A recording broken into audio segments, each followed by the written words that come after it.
Hello, everybody, and welcome back. I'm Ted, your host, and this is going to be a very interesting fast fact. A fast fact that I must admit that I've been waiting to give.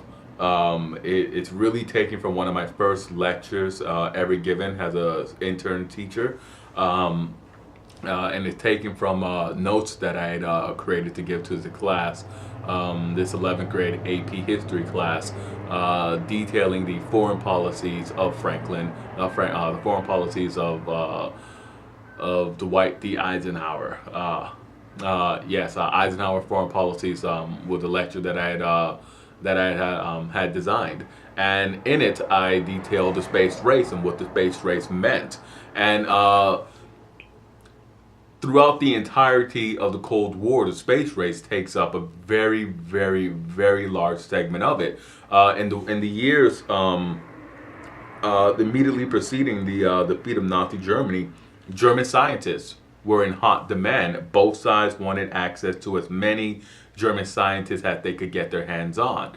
And in particularly German rocket scientists and German aviation scientists were in hot demand by both the Soviets and the United States.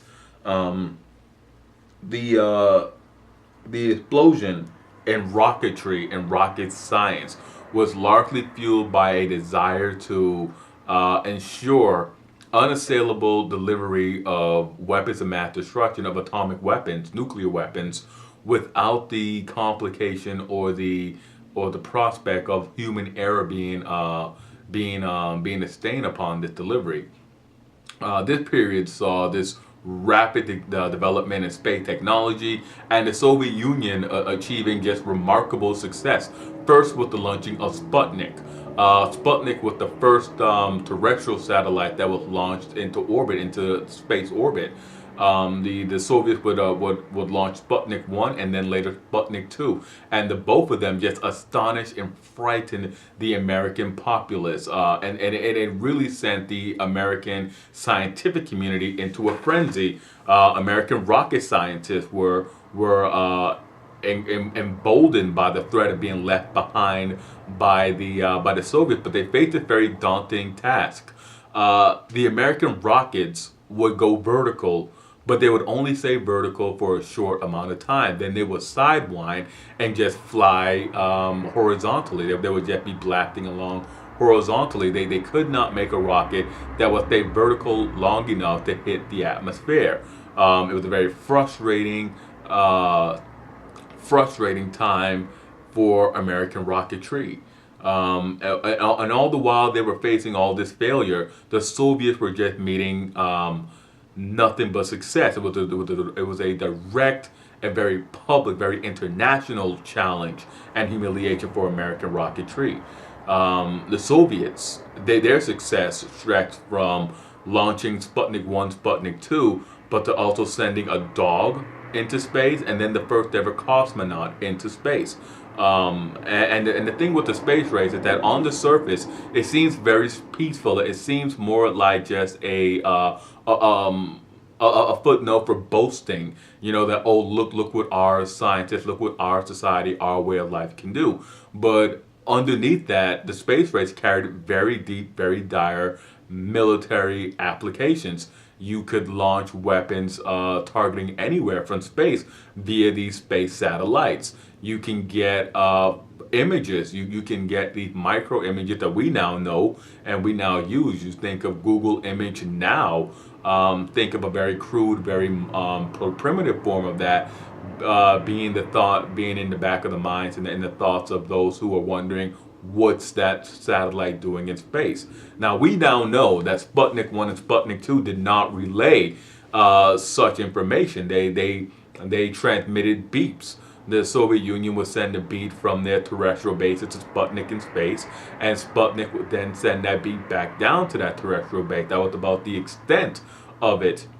But of course, this was not widely known. This was not something that was known to any diplomatic corps or even to any public at large. Um, and in the tie-in to my first ever presentation to a class, I spoke with cosmonauts and I detailed what a cosmonaut was. It's simply the Soviet equivalent of an astronaut, and cosmonaut means sailors of the universe. Well, no, I detailed what an astronaut was, and then astronauts are sailors of the stars. And the student, he asked me what a cosmonaut was and what a cosmonaut meant, and I told him that it was simply just the Soviet equivalent of an astronaut. And then he asked me what did cosmonaut mean, and he caught me off guard with it. I did not expect anybody to gravitate towards the cosmonauts. I expected them to want to know about the astronauts and want to know more about Eisenhower's dealings. And I was caught unaware, and I could not give him a ready answer. I told him I would have it for him next class, and he shot back. He already knew what it was. He said that they were sailors of the universe, and I had to then very quickly spin that to be, well, that's another a layer to the rivalry, to the one-upmanship between these two powers. If the Americans are going to be sailors of the stars, then we will simply be sailors of the universe. So it's a story that I like to tell.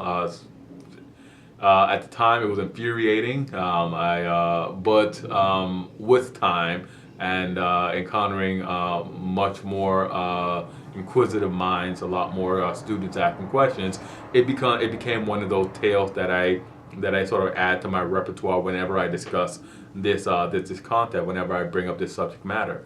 So there you have it, a fast fact within a fast fact. Astronauts, sailors of the stars, cosmonauts, sailors of the universe, and it factors into that one-upmanship dynamic during the Cold War standoff, during this rivalry between the two global titans that are now leaving the Earth and taking their rivalry to the stars in the heavens above. As always, I'm Ted. Hit like, subscribe, and comment, and let me know what you thought about this fast fact. Let me know what you thought about the fast fact within a fast fact. And I'll see you guys next time for another fast fact.